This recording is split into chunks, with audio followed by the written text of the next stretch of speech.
안녕하세요. 세 번째 시간이네요. 반갑습니다. 우리는 지난 시간에 귀납법과 연협법 탐구 과정에 대해서 배웠었는데요. 저희가 과제로 파스텔로의 탐구 실험이 나갔었습니다. 여기 보면은 탄저병이라는 얘기가 나오는데요. 탄저병은 탄저균에 의한 것으로 탄저균이 흙에 많아요. 그래서 초식동물이 많이 걸리던 질병인데 인간한테도 옮습니다. 탄저병에 걸린 가축을 만졌을 때 피부가 가렵거나 고름이 나거나 아니면 고름이 난 부분이 거뭇게 딱지가 생기거나 하거든요. 그래서 검은 딱지를 보고 탄저병이라고 명명을 하게 된 것입니다. 여기 보면은 초식 동물 닭하고 양이 나오게 되는데요. 탄저병에 대한 백신을 파스테르가 어떻게 만들었는지 살펴보도록 하겠습니다. 먼저 가봅니다. 가에 보면은 독성이 약한 콜레라균이라고 있죠. 독성이 약한 그러니까 예방 백신 같은 역할을 한 거예요. 그래서 방어 작용해서 우리가 다룰 것인데 여기 약한 콜레라균을 맞은 닭들은 병에 걸리지 않는군.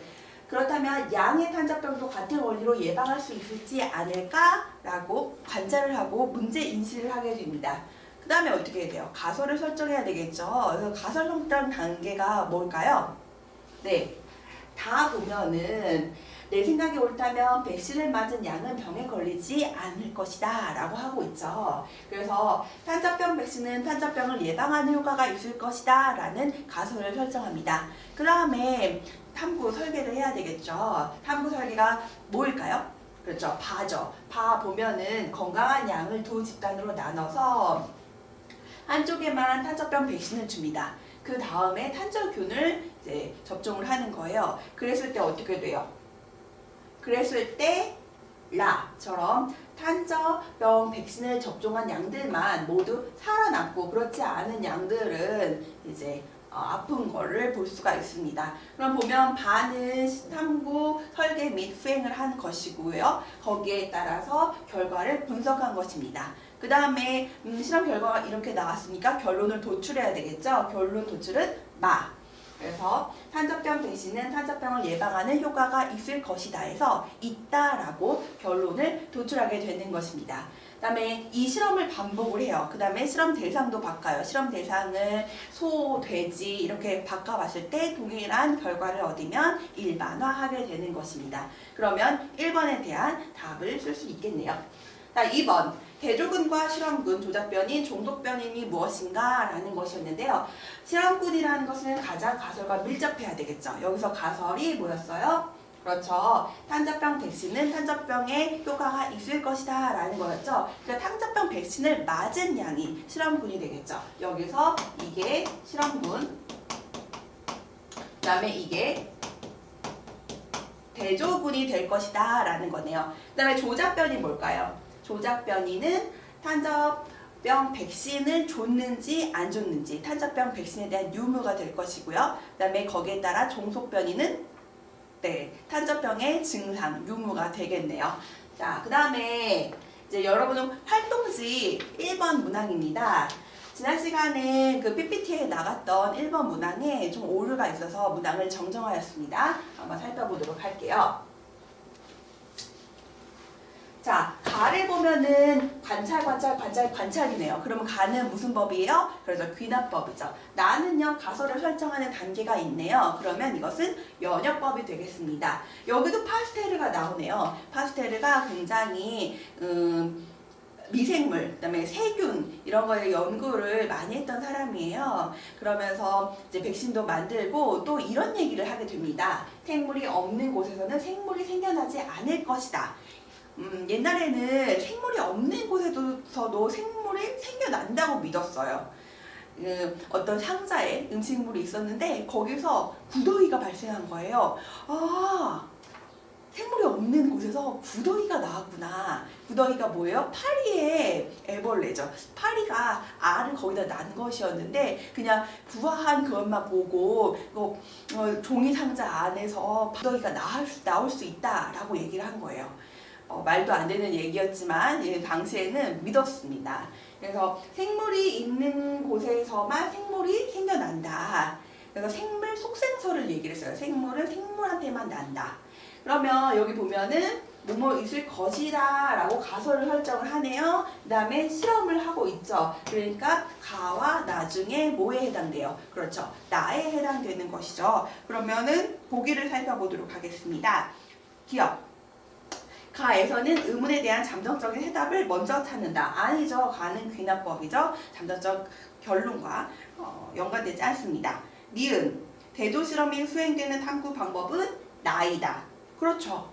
맞죠? 그 다음에 파스텔르는 나를 이용하였다. 맞죠? 그래서 정답은 4번이 되겠습니다. 자, 그 다음 2번 문항입니다. 2번 문항은 불가사리가 없으면 종 다양성이 증가할 것이다 라는 가설이에요. 그랬을 때 A 부분은 불가사리를 제거를 안 한 것이고요. 그 다음에 B 부분은 불가사리를 제거를 했어요. 그러면 어느 게 실험군이죠? 불가사리가 없으면 이라고 하니까 B가 실험군이 되고 A가 대조군이 되겠네요. 자, 그럼 문제를 보도록 하겠습니다. 보기 보면은 기억, 조작 변이는 불가사리의 제거 여부이다. 그렇죠. 불가사리를 제거함, 제거하지 않음에 따라서 종 다양성을 본 것이죠. 종 다양성은 종속 변인이 되겠습니다. 그 다음에 A는 대조군, B는 실험군이다. 맞죠? 탐구 결과는 가설을 지지한다. 어디 볼까요? 지금 불가사리가 없으면 종 다양성이 떨어지고 있네요. 그러니까 탐구 결과가 이제 가설을 지지하지 않습니다. 그러면 가설을 다시 수정하러 가야지 되겠네요.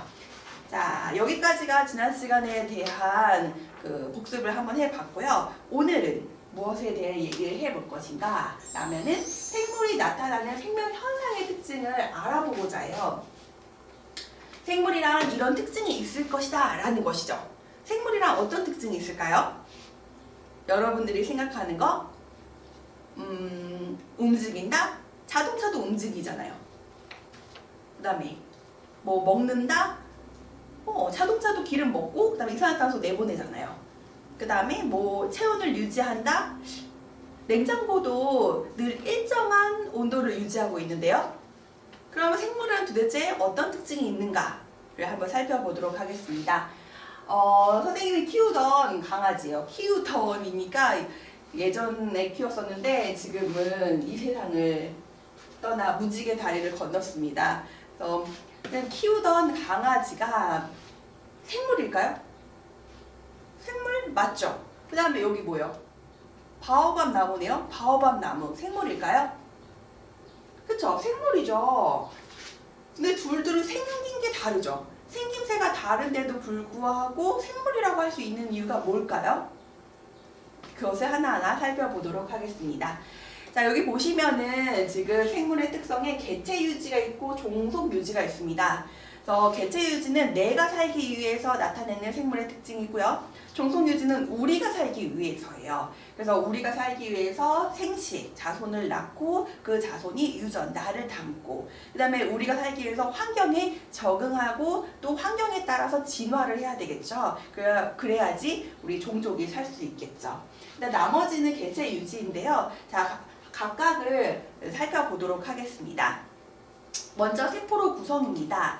생물이라면 세포로 구성되어 있어야 된다라는 거예요. 그래서 여기 상피세포가 있어요. 상피세포.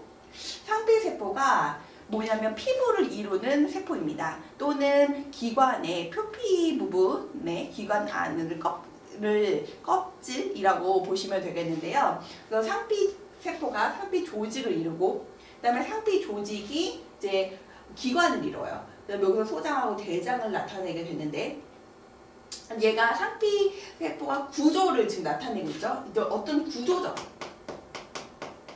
그 다음에 또 여기 상피세포에서는 뭐 소장 같은 경우는 효소 같은 걸 내보내서 소화 효소 같은 걸 내보내서 소화를 일어나게 합니다. 어떤 기능이 있네요. 기능적.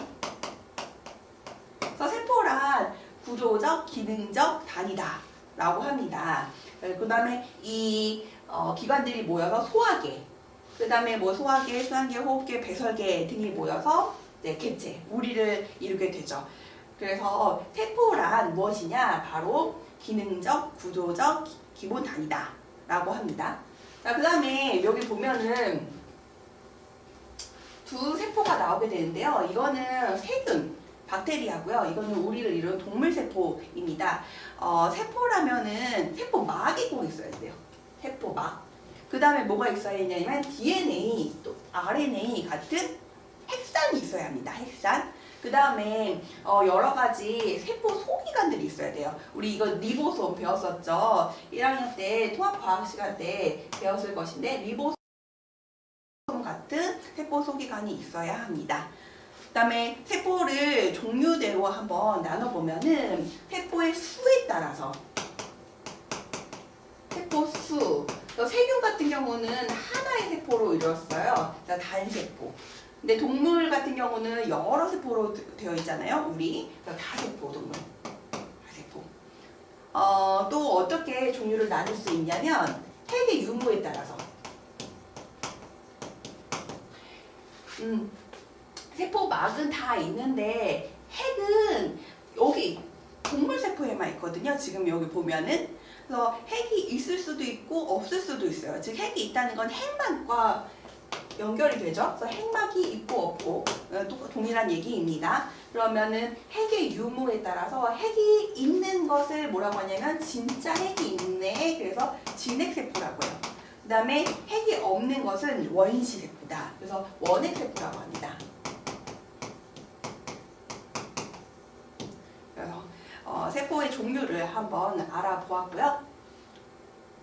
원핵세포 여기는 핵이 없는 모습 세균, 대표적인 게 세균입니다. 자, 그 다음에 두 번째로 물질 대사입니다. 물질 대사라고 하면 어렵게 느껴지는데요. 물질의 변화라고 보시면 돼요. 물질 변화. 근데 어떤 변화냐? 생물체 내에서 일어나는 화학적 변화래요. 여기 교탁이 있거든요. 그 교탁을 잘게 부셨어요. 그러면 이거는 화학적 변화일까요? 아니죠. 이거는 물리적 변화가 되는 거죠. 그럼 교탁을 불에 태웠어요. 그럼 어떻게 되죠? 그렇죠. 이게 화학적 변화죠. 화학적 변화랑 화학식이 달라져야지 화학적 변화가 됩니다. 그러면 이제 어떻게 물질이 변화하는데 저분자가 고분자가 될 수도 있고 고분자가 저분자가 될 수도 있을 거예요. 그래서 물질 대사의 종류에 대해서 한번 알아보도록 하겠습니다. 먼저 합성입니다. 그러니까 뭐가 만들어지는 거죠. 이걸 뭐라고 하냐면 동화작용이라고 합니다. 합칠동. 우리 함께 동화되어 보자 라고 하는 거예요. 그래서 동화작용. 동화작용은 저분자 물질이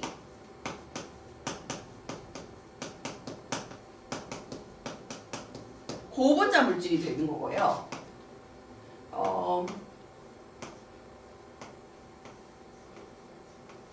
이렇게 고분자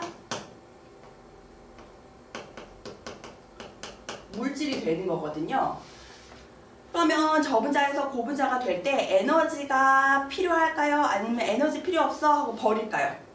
그렇죠. 에너지가 필요하죠. 그래서 에너지가 필요합니다. 에너지가 필요한 무슨 반응이냐? 흡열 반응이에요. 자, 그럼 여기서 보면은 저분자 물질이 연결을 시켜주는 거예요. 연결. 에너지로. 그래서 고분자 물질이 되는 거거든요. 그러면 여기서 보면 저분자 물질과 고분자 물질 중에 어느 게 에너지를 더 많이 갖고 있는 거예요? 네, 고분자 물질이 더 많은 에너지를 갖고 있는 것이죠. 그럼 그래프로 한번 살펴보도록 할게요. 자, 여기 시간에 따른 에너지 변화 그래프입니다. 조작변이에 따른 종속변이를 알아보는 거죠. 그랬을 때 저분자 물질이 저에너지가 고분자 물질로 고에너지로 변화하는 거예요. 이때 어때요? 에너지가 필요하죠. 에너지가 필요한 흡열 반응이다 라는 것을 알 수가 있습니다. 자, 여기에 대해서 예를 한번 들어볼게요. 얘가 뭐가 있냐면 광합성이 있어요. 광합성. 광합성 많이 알죠? 누가 하는 거예요? 식물이 하는. 광합성의 반응식을 한번 적어볼게요. 광합성은 이산화탄소와 물을 가지고 뭐 만드는 거예요? 포도당 만드는 거죠. 근데 포도당 화학식 어떻게 돼요? C6H12O6 이거거든요. 그래서 포도당 한번 좀 얘기를 해볼게요. 포도당은 탄수화물이요.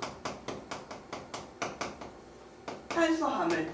이 화학식을 외워야 하나요? 저절로 외워지도록 선생님이 지금 얘기를 하도록 하겠습니다. 그럼 보면 탄수화물, 탄, 여기서 탄이 무엇일까? 탄. 우리 지난 시간에 단백질 얘기했었죠. 단백질의 단은 계란, 백은 흰자. 그래서 계란의 흰자가 단백질이었어요. 탄수화물은 뭘까요? 탄. 탄은 탄소를 얘기하는 거고요. 수는 수소, 수는 물수를 얘기합니다. 물수. 근데 여기 포도당이 탄소 몇 개 있어요? 6개, 육탄당이 되죠. 그래서 6 해줄 거예요. 곱하기 6 했더니 탄소 6개, 수소 12개, 산소 6개 이렇게 나왔네요. 굳이 외우지 않아도 저절로 이해가 되죠. 그래서 포도당이 이제 만들어지게 되는 거고, 그다음에 산소가 나오죠. 근데 이산화탄소가 포도당이 되려면, 즉 여기 이산화탄소, 탄소 한 분자가 탄소 6개로 연결이 되려면 에너지가 필요하죠. 무슨 에너지? 그렇죠. 우리는 이미 알고 있죠. 빛 에너지를 가지고 이 반응이 일어나죠. 그렇죠? 그래서 이때 흡열 반응은 빛 에너지다라는 거. 그럼 화학식을 좀 맞춰줄까요? 여기 보면은 탄소가 6개. 그러면 앞에 6, 그다음에 12개, 6, 12개 되는 거죠. 그다음에 여기 산소 6개. 그럼 여기 산소 6개 되니까 탄소가 여기 12개의 산소를 가지고 있으니까 여기 6 하면 12개 맞춰지겠네요.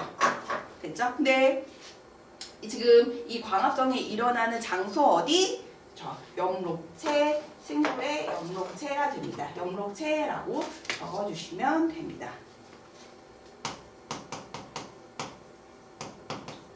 염록체. 되죠?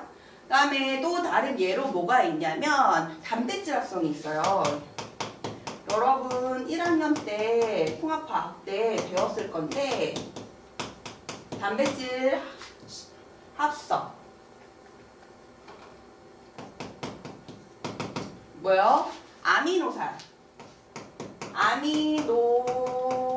몇 종류? 20종류죠. 아미노산과 아미노산이 결합해서 무슨 결합? 그럼 펩타이드 결합을 해서 뭐가 만들어져요? 단백질.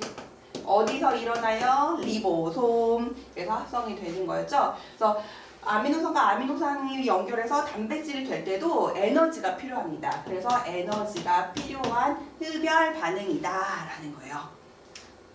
그러면 동화작용에 대한 내용은 이제 끝났고요. 다음에 합성을 했으면 무엇을 해야 돼요?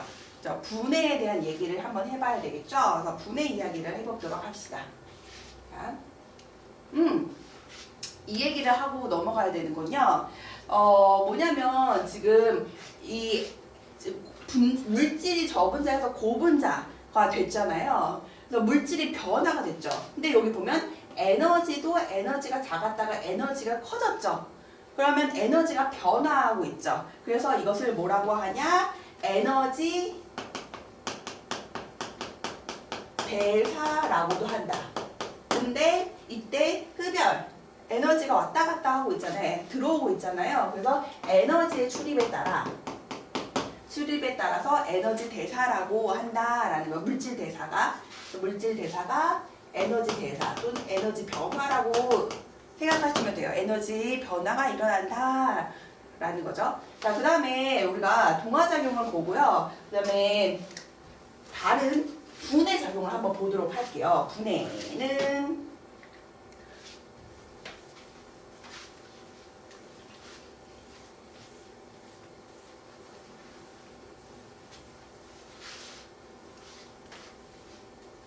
분해는 뭐라고 하냐면 분해는 이화작용이라고 합니다. 이화작용. 여기서 이가 뭐냐면 이별의 이예요. 그래서 뭐 헤어져, 이별해. 그래서 저분자가 고분자가 되는 게 이제 합성이고요. 거꾸로 고분자가 저분자가 되는 거예요. 그래서 아까 우리 그 포도당 할 때 탄소 6개를 모식적으로 이렇게 그렸었죠. 하나, 둘, 셋, 넷, 다섯, 여섯 개가 그러니까 고분자 물질이 탄소 하나로 저분자 물질로 할 때 이번엔 에너지가 어떨까요? 에너지가 지금 여기 들어있죠. 연결하는데 에너지가 들어있어요. 근데 이게 끊어진 거예요. 그러면서 에너지가 어떻게 되겠어요? 그쵸? 나오죠. 그래서 에너지가 나오는 발열 반응입니다. 그럼 이것도 한번 그래프로 나타내 볼게요. 고분자 물질이니까 저분자 물질에 대해서 에너지가 더 크죠. 그러면 이쪽도 시간에 따라서 에너지의 변화 그래프를 보면은요. 고분자 물질에서 저분자 물질이 되는 거예요. 이렇게 에너지가 떨어지게 되죠. 에너지가 떨어지면서 에너지가 어떻게 돼요? 나오게 되죠. 그래서 에너지가 나오는 발열 반응이다. 그래서 에너지가 커지고 작아진다. 그래서 에너지 대사, 에너지 변화라고도 하고 에너지 출입이 왔다 갔다 하죠. 아까 흡열 반응, 발열 반응. 그래서 에너지 출입도 왔다 갔다 한다라는 게 앞에서 이제 슬라이드 쇼에 보여졌습니다. 자, 그러면 여기에 대한 예를 한번 살펴볼게요. 세포 호흡이에요. 세포 호흡. 호흡은 알죠? 호흡. 호흡이 뭐예요? 우리가 숨 쉬는 거. 숨 쉴 때 할 때 횡격막은 내려가고 갈비뼈는 올라가면서 숨이 들어오게 되는 거잖아요. 근데 호흡 왜 해요? 살라고. 사는데 뭐가 필요해요? 에너지. 그 에너지 어디서 만들어요? 지금 그 얘기를 하려고 해요. 그 에너지가 어디서 만들어지냐면 세포 안에 미토콘드리아라는 곳에서 만들어져요. 그래서 미토콘드리아에서 일어나는 반응식을 한번 볼게요. 이 세포 호흡이 굉장히 중요합니다. 세포 호흡을 위해서 우리가 살아간다 해도 과언이 아니에요. 반응식을 한번 보면은요. C6H12O6 또 어디서 뭐예요? 어디서 봤어요? 앞에서 포도당, 탄수화물, 산소와 만나요. 그리고 우리가 먹고 숨 쉬어요. 먹고 숨 쉬어. 소화계, 호흡계. 왜? 에너지 만들려고 하거든요. 그래서 에너지가 뭔지 이따가 다시 설명을 할 테고 얘가 분해가 돼요. 이 고분자 물질이 분해가 되면서 뭐가 되냐? 이산화탄소하고 물이 됩니다. 이산화탄소, 물. 그래서 에너지가 나와요. 이 에너지를 얻기 위해서 우리가 살게 되는 건데 이 에너지가 도대체 무엇인지 이따가 다시 설명을 할게요. 그럼 여기서 화학식을 맞춰주면 탄소가 6개니까 6개, 그 다음에 수소가 12개니까 6 이렇게 해주면 되겠네요. 어때요? 광합성식하고 완전 반대죠. 반대라고 보시면 됩니다. 그런데 광합성이 만들어질 때는 흡열 반응, 광 에너지를 이용한 흡열 반응. 이거 세포호흡은 나가는 발열 반응이다 라는 거죠. 실행기관 미토콘드리아입니다. 이게 세포 안에 세포 소기관 미토콘드리아에서 이 과정이 일어나게 됩니다. 자, 여기 이 에너지가 도대체 무엇이냐? 이 에너지가 무엇이냐를 이제부터 설명을 하도록 하겠습니다. 여러분 교과서 37쪽에 나와요. 37쪽에 보면은 요런 그림이 나옵니다. 프린트물은 여러분 3페이지 위에 보면은 세포 호흡이라고 해가지고 나오게 되는데 다시 요 에너지가 바로 이 ATP라는 거예요. ATP. 여기 다시 앞에서 끄고 설명을 드리면은 여기 보면은 여기 에너지가 나오죠. 이 에너지가 두 가지 형태로 나오게 되는데 하나는 열 에너지 형태로, 열 에너지. 또 하나는 ATP라는 형태로 나요. 이 ATP가 왜 ATP인가를 설명을 하도록 하겠습니다. 자, 여기 보면은요. 지금 ATP 모양이 이렇게 생겼대요. 이거 어디서 많이 보지 않았어요? 이렇게 가리면 인산당 염기 1대 1대 1, 핵산의 기본 단위 뉴클레오타이드. 그쵸? 그 다음에 아데닌 있네요. 아데닌 하면 뭐가 생각나요? 염기. 아데닌, 티민, 사이토신, 구아닌. 그죠? 그 다음에 뭐 RNA 같은 경우는 유라실까지 있죠. 자, 염기 보이죠? 그 다음에 리보스. 이거 리보스 누가 갖고 있던 당이죠? 그쵸? RNA가 갖고 있던 거죠. DNA는 뭐 갖고 있었어요? 디옥시리보스. 그래서 DNA가 D자가 갖고 있게 된 게 디옥시리보스 당을 갖고 있기 때문이다. RNA는 리보스 당을 갖고 있기 때문에 RNA가 된다라는 거 알고 있죠? 근데 거기에다가 인산이 들어있어요. 인산이 몇 개? 3개가 들어있네요. 그러면 여기까지를 뭐라고 하냐면요. 여기까지를 아데노신이라고 해요. 아데노신. 그 다음에 인산은 3개 갖고 있어요. 근데 이 3개라는 용어는 우리가 라틴어를 과학에서는 많이 사용해요. 왜 라틴어를 많이 사용하냐면 라틴어는 지금 현재 사용하는 언어가 아니죠. 옛날에 사용했던 언어잖아요. 지금 현재 사용하고 있는 언어는 의미가 변할 수도 있고 또 그 단어가 없어질 수도 있고 하잖아요.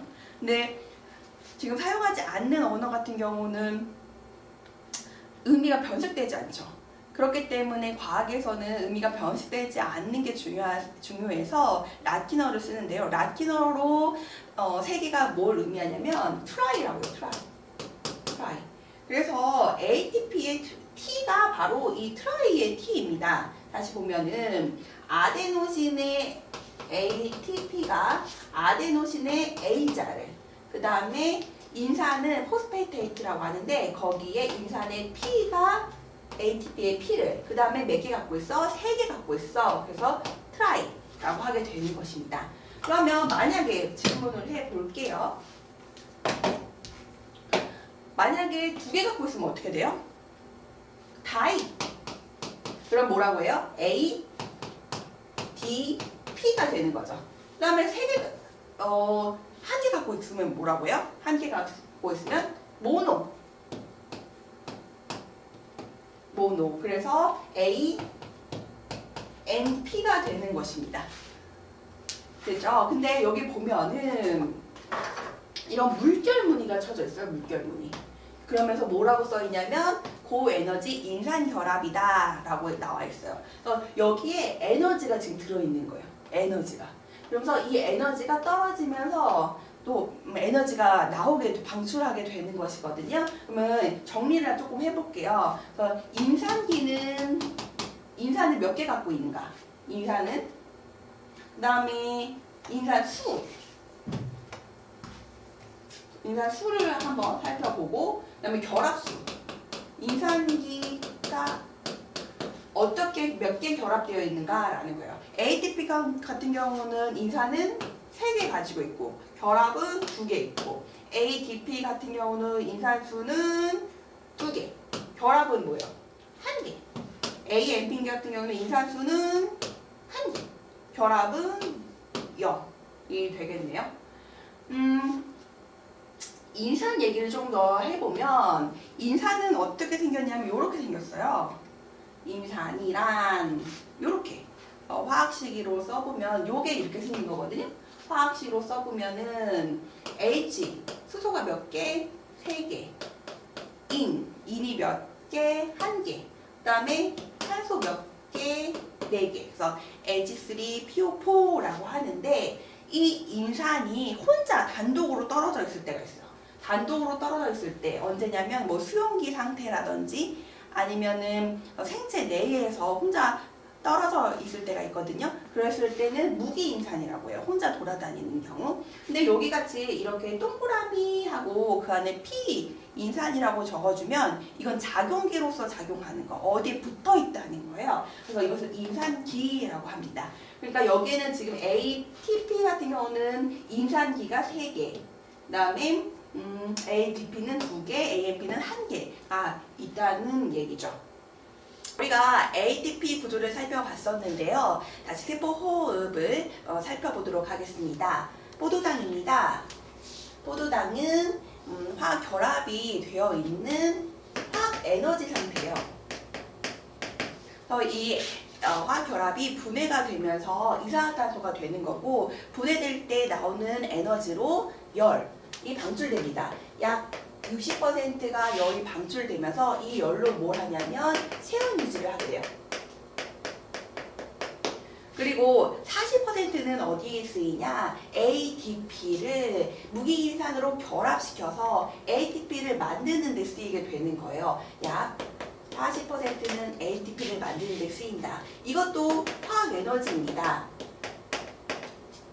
화학 결합이 일어나고 있는 것이죠. 또는 생물체가 사용하는 에너지다. 그래서 생체 에너지라고도 합니다. 포도당을 쌀로 보시면 되고요. ATP를 돈으로 보시면 돼요. 그래서 쌀을 돈으로 바꿔놨다라고 생각하시면 되는데, 왜 돈으로 바꿔놨을까요? 그렇죠. 쓰려고 바꿔놓는 것이죠. ATP가 ADP가 될 때 그 에너지 인산 결합이 끊어지면서 에너지가 나옵니다. 몰당 7.3kcal의 에너지가 나오고, 이걸 가지고 생명활동을 하게 되는 것입니다. 생명활동에는 어떤 것들이 있는지 한번 살펴볼게요. 생명활동에 체온 유지가 있네요. 선생님, 이 체온 유지 60% 이걸로 체온 유지 한다면서요? 네, 맞아요. 열로 가지고 체온 유지를 또 하고, ATP를 가지고도 체온 유지를 합니다. 그 다음에 발광. 그래서 발광이 막 우리가 이렇게 움직일 때, 물론 근육 운동이 있어서 ATP가 사용되는데, 여기서 발광을 뭘 의미하냐면, 이거 반딧불이죠? 개똥벌레라고도 하는 노래도 있죠. 그래서 이 반딧불이가 반짝반짝 빛을 낼 때도 ATP가 쓰인다. 또는 발전이 있죠. 발전, 여기 가오리가 있는데요. 가오리 같은 경우는 전기를 생산해냅니다. 그래서 가까이 가면 안 되는데, 이렇게 전기를 생산할 때도 ATP가 사용된다. 뭐 전기 벤자머도 마찬가지입니다. 우리가 움직이는 거, 그다음에 물질을 합성하는 거, 물질 합성, 아까 아미노산하고 아미노산이 펩타이드 결합을 해서 단백질이 만들어질 때, 근데 펩타이드 결합을 시킬 때도 ATP가 쓰입니다. 그래서 아미노산과 아미노산이 결합해서 단백질이 될 때, 이때도 ATP가 쓰인다라고 보시면 되겠네요. 그런데 세포는 이제 포도당을 ATP로 굳이 바꾸죠. 그래서 왜 바꿀까? 그런 의문이 들 거예요. 한번 선생님이 설명을 해볼게요. 여기 포도당, 이 산소를 만나서 이산화탄소하고 물로 분해가 될 때 약 60%는 열로 나가고, 약 40%는 ATP가 된다고 했죠. ADP가 무기인산과 결합하는데 이제 이 화학 에너지 포도당이 쓰인다고 하였습니다. 근데 보면은요, 얘가 100%일 때, 포도당이 100%일 때 열로 버리는 게 너무 많은 것 같아요. 막상 진짜 쓰는 거는 ATP가 ADP가 되면서 생명활동을 하는 거잖아요. 근데 굳이 왜 ATP로 바꿔서 쓸까? 그냥 포도당 쓰면 되는데 라고 이제 뭐 궁금증을 가지는 친구들이 있을 것 같은데, 이것을 쉽게 선생님이 돈을 예로 들어서 설명을 해볼게요.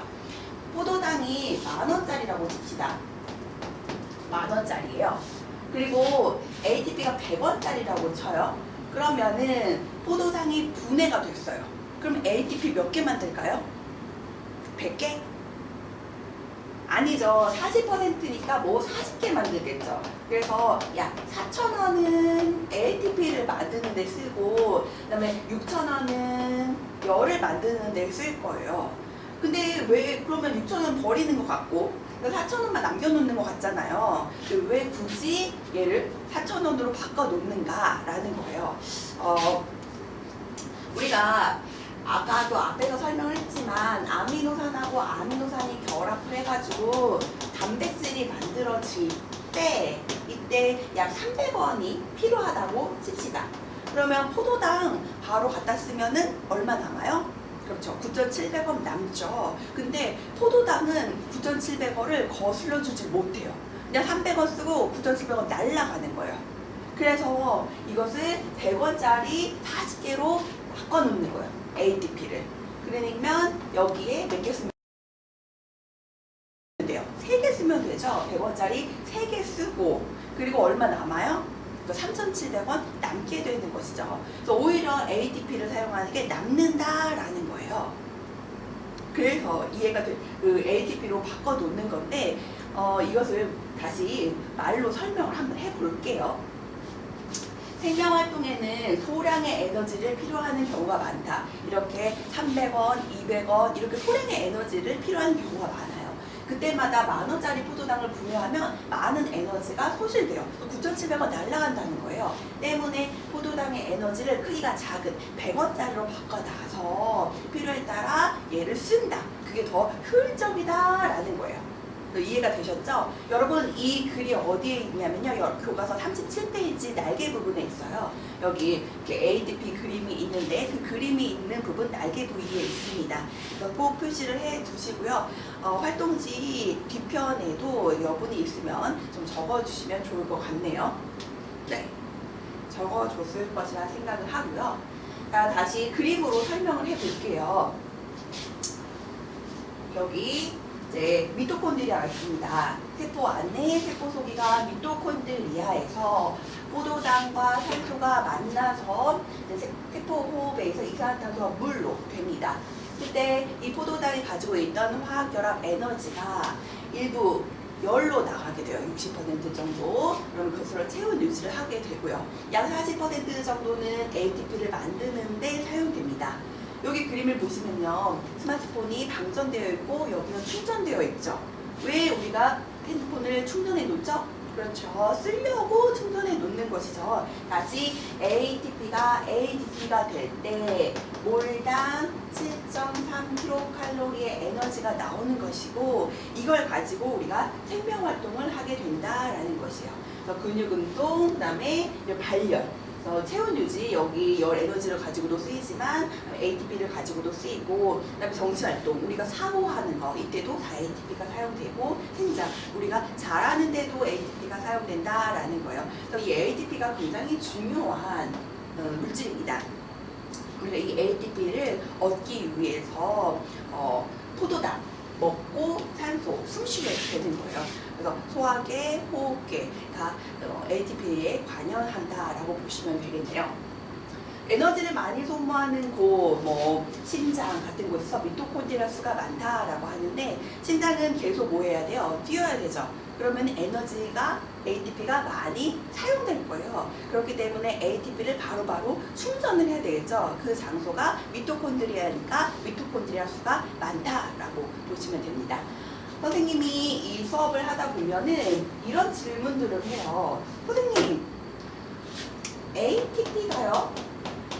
ATP가 될 때 에너지 나온다고 했잖아요. 네, 맞습니다. 그 다음에 그러면 AMP가 될 때는 어떻게 돼요? 이때도 에너지 나오나요? 그렇죠. 에너지 나오죠. 고이산 에너지 결합이 하나 더 남아있으니까요. 이게 떨어지면서 AMP가 되면서 에너지 나옵니다. 근데 미토콘드리아는 AMP가 되기 전에 바로바로 충전을 해요. 그래서 ATP가 나왔네? 그러면 바로 충전하고 그래서 AMP까지 갈 경우가 많지는 않습니다. 물론 쓰이긴 합니다만 많지는 않습니다. 자, 선생님이 이제 미토콘드리아까지 세포까지 얘기를 했는데요. 그러면 질문 하나 해볼게요. 식물은 미토콘드리아를 가지고 있을까요? 식물은 광합성, 그래서 염록체만 있는 거 아닐까라고 생각하는 친구들도 있을 것 같은데 미토콘드리아 가지고 있습니다. 왜냐하면 식물도 ATP가 필요해요. 생물이라면 궁극적으로 ATP가 필요하기 때문에 미토콘드리아 있습니다. 그래서 식물이 물질을 운반할 때 아니면 자랄 때 이때도 ATP가 필요합니다. 그래서 식물은 ATP를 얻기 위해서 포도당을 직접 합성하는 광합성이 일어나게 되는 것이고요. 우리는 광합성을 직접 할 수 없죠. 그래서 우리 먹게 되는 것입니다. 인간이 광합성을 직접 할 수 있다면은 빛이 있는데 밖에 서 있기만 하면 배가 부를 텐데요. 우리는 또 먹는 즐거움을 포기할 수 없으니까 네, 포도당을 먹게 되는 것이죠. 이걸 그림으로 나타내면은 여기 식물이 있네요. 식물이 빛 에너지를 받아가지고 포도당과 탄소를 내보냅니다. 근데 이게 어디서 일어나느냐? 그렇죠. 영록체에서 일어나는 거죠. 근데 포도당을 만드는 이유가 무엇 때문이다? 결국은 ATP를 얻기 위함이다. 라는 거. 이거 어디서 일어난다? 이것은 미토콘드리아에서 일어난다. 그래서 미토콘드리아는 식물, 동물 다 가지고 있는 것이고요. 영록체 같은 경우는 식물만 가지고 있는 것입니다. 자, 우리가 세포호흡을 이화작용의 예로 설명을 했었는데요. 그 밑에 또 동그라미 하나 더 있죠. 여기에 뭐가 들어가냐? 소화라고 적어주시면 돼요. 이화작용의 예로 소화가 하나 더 있습니다. 자, 녹말이 있네요. 녹말을 분해해서 포도당이 되는 거예요. 녹말. 녹말은요, 포도당이 쭉 연결된 형태예요. 탄수화물의 예가 되는 것인데, 우리가 뭐 쌀 같은 거, 녹말을 먹으면 우리가 분해를 하죠. 그래서 다시 포도당으로 만듭니다. 고 물질 에너지가 저 분자 에너지로 바뀌면서 에너지가 어떻게 돼요? 그렇죠. 에너지가 나오게 되는 것이죠. 그래서 에너지가 나오는 무슨 반응? 발열 반응이 일어나게 됩니다. 조금 더 우리가 배웠으니까 나가 볼게요. 포도당이 산소와 만나게 되면 어떻게 돼요? 그렇죠. 이산화탄소와 물로 분해가 되죠. 이때 에너지 나오죠. 이 에너지가 열과 ATP라고 앞에서 설명을 했습니다. 세포 호흡이 일어난다라는 거. 근데 이 녹말 누가 만들어요? 식물이 만들죠. 식물이 포도당과 포도당이 연결돼서 만드는 것입니다. 늘 햇빛이 있으면 좋은데 늘 햇빛이 있지 않잖아요. 그래서 그때를 대비해서 식물도 저장 형태가 필요해요. 그 저장 형태가 녹말입니다. 그래서 포도당을 합성을 해가지고 녹말 형태로 바꿔 놓는데, 이때는 저분자 물질이 고분자 물질이 되는 것이니까 에너지가 어떻게 돼요? 그렇죠. 에너지가 들어가게 되죠. 에너지가 들어가는 이제 흡열 반응이다라는 거. 근데 포도당 어떻게 만들었어요? 광합성을 통해서 만들었죠. 이산화탄소하고 우를 가지고 포도당을 만들었죠. 이때 무슨 에너지가 쓰였어요? 그래서 빛 에너지가 쓰이게 된 것이죠. 그래서 우리가 배운 내용을 쭉 정리를 해 보았습니다. 3번입니다. 물질 대사는 반드시 뭐가 필요하대요? 뭐가 필요할까요? 네, 효소라는 게 필요합니다. 효소. 여러분 1학년 통합과학 시간 때 배웠는데요. 앞서 선생님이 예로 교탁이 이제 불에 타서 재가 된다라고 했을 때, 그래서 고분자가 저분자가 된다라고 했는데, 이때 재가 되려면은 어떻게 해요? 그쵸? 불 같은 에너지가 필요하죠. 그래서 불같이 큰 에너지가 필요합니다. 선생님이 이거를 그래프로 나타내 볼게요. 여기 시간에 따른 에너지 변화량입니다. 그래서 고분자 물질이 저분자 물질이 될 때 이렇게 시간에 따라서 그냥 재가 된대요. 말이 안 되죠. 그렇죠? 불같은 에너지가 필요하잖아요. 그래서 사실은 불같은 에너지가 필요합니다. 그래서 이렇게 높은 에너지가 필요해요. 이 에너지를 뭐라고 하냐면 활성화 에너지라고 합니다. 근데 우리 몸에서 소화를 시키려고 하는데 막 불같은 에너지가 필요해. 그러면 우리 몸은 이미 타버릴 텐데요. 그럼 안 되겠죠. 그래서 얘를 낮춰주는 애가 있어요. 얘를 낮춰주는 고마운 애. 활성화 에너지를 낮춰주는 고마운 친구가 누구냐면 효소라고 합니다. 효소. 또 다른 예를 한번 들어볼게요. 자, 시간에 따라서 에너지 변화량인데 이번에는 동화작용이에요. 그래서 저분자 물질이 고분자 물질이 되는 거예요. 이때 에너지가 필요하는 이만큼의 에너지가 필요하죠. 흡열 반응이 되는데 이만큼만 필요한 게 아니라 사실은 이만한 에너지가 필요한 거예요. 그래서 이 활성화 에너지가 이렇게 높아요. 그러면은 뭐 우리가 뭐 머리카락 이제 케라틴이라는 단백질로 되어 있는데 이 머리카락 만들려도 몇백 년이 걸린다는 거예요. 이 너무 많은 에너지가 필요해서. 근데 그렇지 않죠. 우리는 머리카락 빨리빨리 자라잖아요. 그래서 얘를 낮춰주는 애가 있다. 활성화 에너지를 낮춰주는 애가 있는데 걔 이름이 무엇이다? 효소다라는 거예요. 효소다. 근데 이 효소가 어디에만 있냐? 바로 생물체 내에만 있습니다. 그렇기 때문에 물질 대사가 생물의 특성이 될 수 있는 거예요. 생물 안에서만 이 효소가 있기 때문에 물질 대사가 잘 일어나게 되는 거죠. 생물 밖에서는 그냥 뒀다 놔두면 얘가 재가 되지 않아요. 왜? 활성화 에너지가 너무 높기 때문에 자연적으로 일어나지 않는다라는 것이죠. 예, 그래서 생물의 특성으로 물질 대사가 나타나게 되는 것입니다. 여러분 활동지 한번 살펴보실까요? 활동지 몇 페이지를 보시면 되냐면 2페이지 보시면요. 물질 대사하고 땡땡에서 생물체에서 일어나는 화학 반응으로 라고 나오죠. 그래서 생물체에 선생님이 밑줄을 쳤습니다. 왠지 아시겠죠? 생물체 내에만 뭐가 있다? 효소가 있다 라고 보시면 됩니다. 자, 우리가 오늘 그 생물의 특성 중에서 생물이라면 세포로 구성되어 있다. 그래서 세포는 기능적, 구조적 기본단위다 라는 설명을 해드렸고요. 그리고 두 번째로 물질대사 얘기를 했습니다. 물질대사의 종류에는 동화작용과 이화작용이 있고, 동화작용은 무슨 반응? 흡열 반응, 이화작용은 발열 반응이다 라고 각각의 예도 들었습니다. 또 이게 에너지가 관여하는 거죠. 이렇게. 그래서 에너지 대사라고도 한다라고 하고 마지막으로 효소 얘기도 하였습니다. 오늘의 과제입니다. 오늘의 과제는 여러분 활동지 4페이지에 나와 있는데요. 4페이지에 지금 이렇게 예시가 있습니다. 그래서 이 예시를 보고 이게 생물의 특성과 좀 어느와 가장 연관이 깊은지 적어주시면 되겠고요. 그다음에 문제 2번입니다. 세포는 왜 에너지를 ATP로 바꿔서 저장하는지를 적어주시면 되겠습니다. 자, 오늘 수업 마치겠습니다. 감사합니다.